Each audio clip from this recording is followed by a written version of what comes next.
Hello guys, स्वागत है आपका होम ऑफ हॉरर चैनल पर। और मैं आपके सामने एक और अंडररेटेड स्लैशर लेकर आ चुका हूँ जिसका नाम है माय ब्लडी वैलेंटाइन।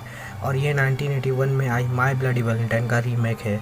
फ़र्क सिर्फ इतना है कि इस मूवी में स्लैशर के साथ साथ एक सस्पेंस थ्रिलर भी है और इसकी स्टोरी उससे अलग है। और इसकी ख़ास बात यह है कि ये पहली स्लैशर मूवी है जो कि 3D में रिलीज़ हुई थी और इसकी अच्छी खासी कमाई भी हुई है। तो अब बाकी की बातें बाद में, अब बिना किसी देरी के वीडियो को स्टार्ट करते हैं।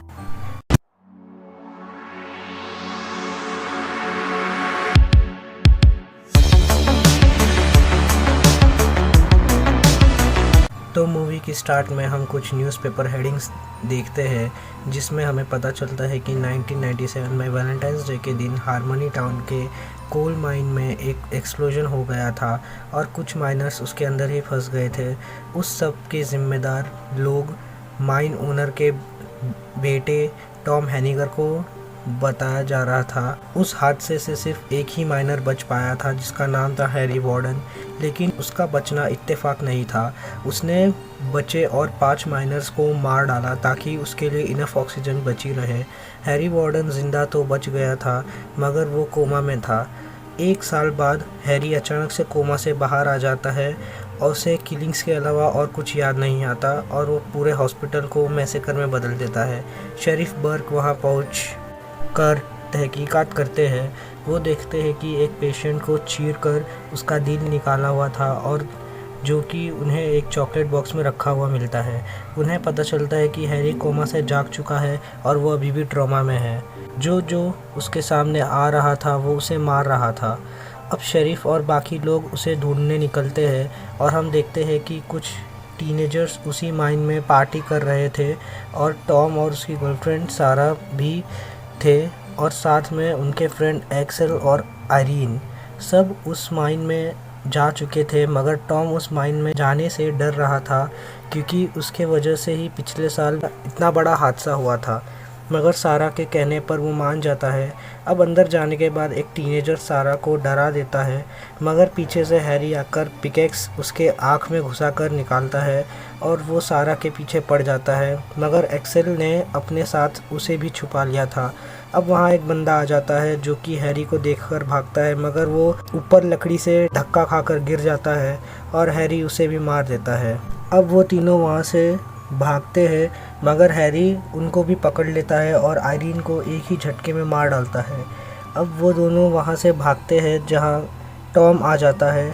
अब वो लोग तेज़ी से भागते हैं मगर टॉम को हैरी पकड़ लेता है और वो पिकेक्स डायरेक्ट गाड़ी के कांच में मारता है जिससे सारा का आँख कुछ ही इंचेस से बच गया था। अब टॉम मदद की निगाहों से उनको देख रहा था मगर वो लोग वहाँ से चले जाते हैं। अब हैरी टॉम को मारने लगता है मगर तब तक पीछे से शेरिफ बर्क आ चुका था और उसे शूट कर देता है और उसे मार डालता है। मगर इस सब से टॉम एकदम गहरे सदमे में चला गया था। अब इसके बाद 10 साल बाद का टाइम दिखाया जाता है जिसमें अब एक्सेल शेरिफ बन चुका था और अब सारा उसकी वाइफ थी। मगर शेरिफ का अफेयर चल रहा था, वो भी सारा की मॉल के एक क्लर्क से जो कि उसी कैफ़े में काम करती थी। वो उसे वैलेंटाइंस की चॉकलेट गिफ्ट देती है मगर एक्सेल बोलता है कि उसने तो कुछ भी नहीं लाया है। उसके रिप्लाई में वो बोलती है कि तुम्हें गिफ्ट देने की ज़रूरत नहीं है, तुमने पहले से ये गिफ्ट दे चुका है और वो है उसके पेट में पलने वाला बच्चा। वो प्रेग्नेंट थी और उसे एक्सेल काफ़ी खुश होता है जैसे कि आप उसका चेहरे ही देख रहे हो। अब टॉम काफ़ी सालों बाद उस टाउन में वापस आ जाता है उस माइन को बेचने, मगर बर्क उसे समझाता है कि माइन बेचने से टाउन की हालत बिगड़ सकती है क्योंकि वो पूरा टाउन उसी माइन के सहारे चलता है। मगर टॉम ये बात मानने को तैयार नहीं था। अब हम एक मोटेल का सीन देखते हैं जिसमें एक औरत उस ट्रक ड्राइवर के साथ थी मगर उस ट्रक ड्राइवर ने चोरी छुपे उसके न्यूड वीडियोस बना दिए थे। अब उस लड़की को पता चलने पर वो गन लेकर उसके पास आती है मगर वो ट्रक ड्राइवर जैसे ही दरवाज़ा खोलता है हैरी पिकेक्स उसके सर में घुसा देता है। वो लड़की वहाँ से भागती है और एक बेड के नीचे छुप जाती है। वो आता है और पहले उस मैनेजर को मारता है, तभी वो आवाज़ कर देती है, इसीलिए वो मैट्रिक्स उठाकर उसे मारने जाता है तो वो खुद को बचाती है मगर वो पिकेक्स उसके पेट में घुसा कर मार डालता है।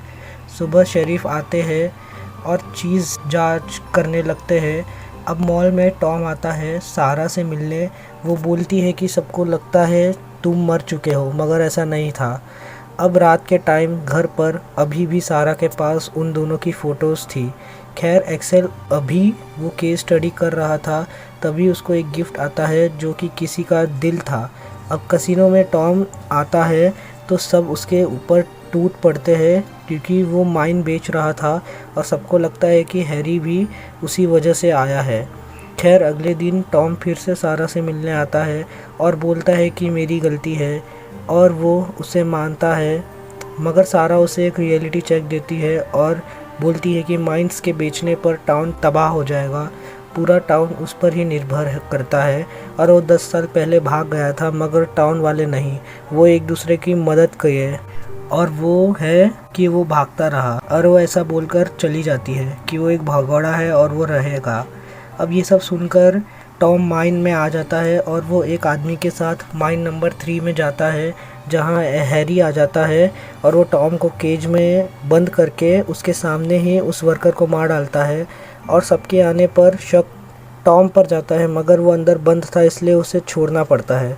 अब हॉस्पिटल में भी वो वही बात बोल रहा था कि उसने कुछ नहीं किया। तभी एक्सेल आकर पर्दाफाश करता है कि उसके बाप और शेरिफ बर्क ने मिलकर हैरी वार्डन को मारा था और उस पर पर्दा डाल दिया था और उसे हॉस्पिटल की जगह कहीं और दफन किया था, और ये लोग बहुत कम लोग जानते हैं। अब वो लोग बॉडी देखने जाते हैं जहाँ दफन हुआ था, मगर वहाँ कुछ नहीं मिलता क्योंकि बॉडी उसको कुत्तों ने खा लिया था, ऐसा शेरिफ बर्क बोल रहा था और उनको यकीन था कि वो मर चुका है। अब एक्सेल उन सबको पुलिस स्टेशन बुलाया था और टॉम से पूछताछ कर रहा था, मगर पर्सनल चीज़ों के वजह से उनके बीच झगड़ा हो जाता है। मगर टॉम के खिलाफ सॉलिड प्रूफ नहीं था इसलिए उसे छोड़ना पड़ता है। अब रात के टाइम बर्क के घर में हैरी घुस जाता है और वो शॉटगन लेकर रेडी था, मगर वो उसे मार डालता है। अब केस और पेचीदा हो रहा था। दूसरी तरफ मॉल में वो हैरी घुस जाता है और वो मॉल क्लोज हो चुका था। अब सारा और उसकी क्लर्क उससे भागते भागते स्टोर रूम में पहुंच जाते हैं, मगर वो दरवाज़ा तोड़ रहा था और सारा को खिड़की के सहारे बाहर निकाल रही थी, मगर एकदम से आवाज़ बंद हो जाती है और सारे को कुछ गड़बड़ लगता है इसलिए उसे अंदर फिर खींचती है, मगर हैरी बाहर से उसे पकड़ लेता है और भागते भागते सारा बाहर निकल जाती है जहां एक्सेल मिलता है। अब पीछे जाने पर एक्सेल को उसकी लाश मिलती है जहां पर उसका दिल निकाला हुआ था और ऊपर लिखा था कि बी माइन फॉर एवर, जो कि उसके कार्ड पर भी लिखा था। अब एक घर में वो हैरी घुस जाता है और वो एक्सेल का ही घर था और उसकी मॉम को मार डालता है। तभी शेरिफ जो रिटायर्ड था वो और उसकी एक लड़की अंदर जाते हैं जहां लड़की को उसकी लाश मिलती है, मगर उस रिटायर्ड शेरिफ का किस्मत ख़राब था क्योंकि उसे हैरी मिल जाता है और उसे बहुत बुरा मारता है। अब एक्सेल को सारा नहीं मिलती क्योंकि वो टॉम के साथ गाड़ी में गई है कुछ बात करने। अब एक्सेल को एक बहुत बड़ी इन्फॉर्मेशन मिलती है और वो सारा को कॉल करता है और बताता है कि फ़ौरन गाड़ी से निकल जाओ क्योंकि वो पिछले 7 साल से मेंटल हॉस्पिटल में था और वो उसके ही घर में घुसा था। अब सारा बहुत कंफ्यूज थी, मगर उसे इतना तो पता था कि उसे अब उस गाड़ी से निकलना है और टॉम को भी पता चल जाता है कि वो एक्सेल का कॉल ही था। अब सारा गाड़ी मोड़ती है जो कि डायरेक्ट पेड़ से जाकर टकराता है और वो बाहर निकलकर उस फार्म हाउस में जाती है जहां एक्सेल और उस लड़की का अफेयर था। वो घर में बहुत सारे हार्ट के बने पैम्पलेट्स देखती है जिसमें जिन जिन लोगों की कत्ल हुई थी उन सबके थे। अब सारा को पता चल गया था कि एक्सेल ही किलर है। तभी हैरी आ जाता है और सारा पर हमला करने लगता है, मगर वो ऊपर खिड़की से निकल जाती है और माइंस में आ जाती है जहां एक्सेल पहुंच गया था और वो उसके ऊपर गन तानी हुई थी। और तभी टॉम भी पहुंच जाता है। अब सारा समझ नहीं पाती कि इनमें से सच कौन बोल रहा है और झूठ कौन। दोनों अपनी अपनी बात सही करने में लगे थे। टॉम बोलता है कि घर में जो पैम्पलेट्स रखे थे उसे यही साबित होता है कि एक्सेल किलर है, और जो वर्कर थी जो मरी थी उसके ऊपर बी मैन फॉर एवर लिखा था, इसका मतलब कि एक्सेल ही किलर है। मगर सारा पूछती है कि तुम्हें उन पैम्पलेट्स के बारे में कैसे पता और वो मरी वो भी कैसे, तो वो बोलता है कि उसी ने बताया था, मगर सारा ने तो कुछ नहीं बोला था। तभी पीछे से हैरी वार्डन आता है, मगर ताज्जुब की बात ये थी कि वो बस टॉम को ही दिख रहा था और किसी को नहीं। और हम फ्लैशबैक्स में आ जाते हैं कैसे हैरी को मारने के बाद वो उसमें समा गया था और वो ये सारे किलिंग्स कर रहा था। अब एक्सेल और उसकी फाइट होती है और टॉम पर एक्सेल भारी पड़ रहा था। तभी सारा गोली चलाती है और वो भाग जाता है, मगर अब वो हैरी वार्डन के रूप में आ गया था और उन्हें मारने लगता है, मगर उसके पास सिर्फ एक ही गोली बची थी और वो उसे वेस्ट नहीं कर सकते थे। निशाना एकदम सही लगना चाहिए और निशाना एकदम सही लगता है डायरेक्ट गैस कैन पर, जिससे माइंड ब्लास्ट हो जाता है और टॉम वही जल जाता है। मगर फिल्म के एंड में हम देखते हैं कि टॉम एक माइनर को मारकर उसके कपड़े पहनकर बाहर निकल गया था और वो अब भी ज़िंदा था, और इसी के साथ ये मूवी ख़त्म हो जाती है।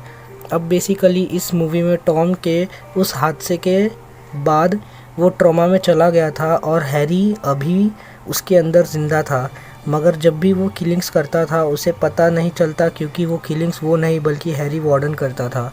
उसके अंदर एक और पर्सनैलिटी बन गई थी जिसे हम बोलते हैं स्प्लिट पर्सनैलिटी। खैर, अगर ये मूवी सिर्फ स्लैशर की जगह सस्पेंस थ्रिलर भी होता तभी ये चलता, इसीलिए इसे हिट रीमेक्स में गिना जाता है क्योंकि इसकी सस्पेंस काफ़ी सही थी। और अगर आपको वीडियो अच्छी लगी तो वीडियो को लाइक कर देना, साथ साथ चैनल को सब्सक्राइब करके बेल नोटिफिकेशन दबाना मत भूलना, ताकि नोटिफिकेशंस भी हैरी की तरह आपसे चिपक जाए। और इन्फॉर्मेशन के लिए आप इंस्टाग्राम पर भी फॉलो कर सकते हो, links in description and comment box. तो मैं आपसे अगली वीडियो में मिलता हूँ, तब तक के लिए बाय।